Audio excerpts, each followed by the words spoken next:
Anger does not always shout. Sometimes it sits quietly in the chest, waiting for a reason to rise. Long ago, in a cold land of forests and stone roads, there was a small German kingdom tucked between hills and slow rivers. Winters were long there, summers were brief but kind. This kingdom was ruled by a young king named King Alaric. He wore the crown early, too early. His father had died suddenly, leaving him the weight of rule before his heart had learned patience. The people respected him, but they also feared him.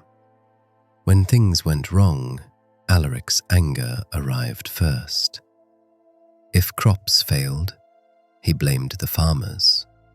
If soldiers argued, he punished them harshly. If advisors questioned him, he sent them away.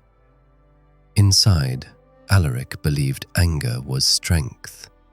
He believed a king must be feared to be obeyed. But slowly, the kingdom changed. People spoke less.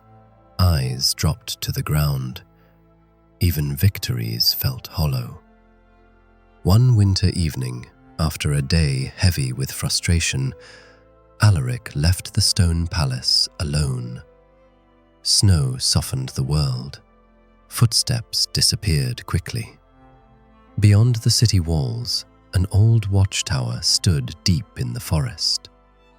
Inside lived an elderly man named Matthias, a former scholar, now a keeper of old records. Not powerful, not important, just calm. Alaric entered without warning. "I am tired," the king said sharply. "People test my patience every day." Matthias placed a log into the fire, watched it catch. Then he asked quietly, "Your Majesty, may I ask you something?" Alaric nodded. "When you are angry," Matthias said, "does the anger obey you, or do you obey the anger?" The question stayed in the air. "I control it," Alaric replied. Matthias picked up a piece of iron, cold, dark. He placed it into the fire. "When iron is struck while cold," he said, "it breaks." The fire crackled. Slowly, the iron turned red. "When heated," Matthias continued, "the same iron can be shaped." He set it aside carefully. "Anger is heat," he said softly. "If you strike others while cold inside, you break trust." He paused. "But if you allow anger to heat you and wait, you shape wisdom." That night, Alaric returned to the palace without speaking. Days passed, then weeks. When anger rose, he did not react immediately. He walked. He waited.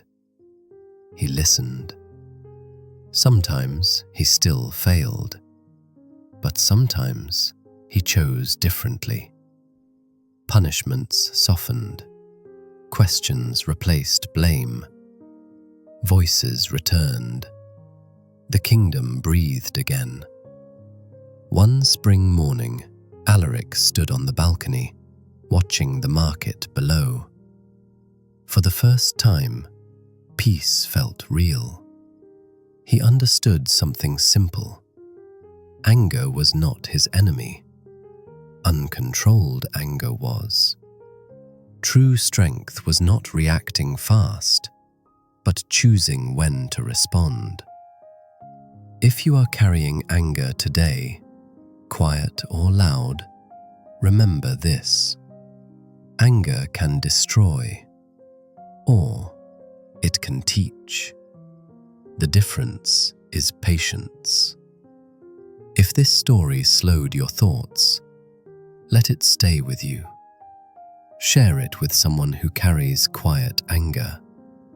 And if you find comfort in calm stories that turn emotion into understanding and pain into wisdom, stay with Eliza Bethell's tales.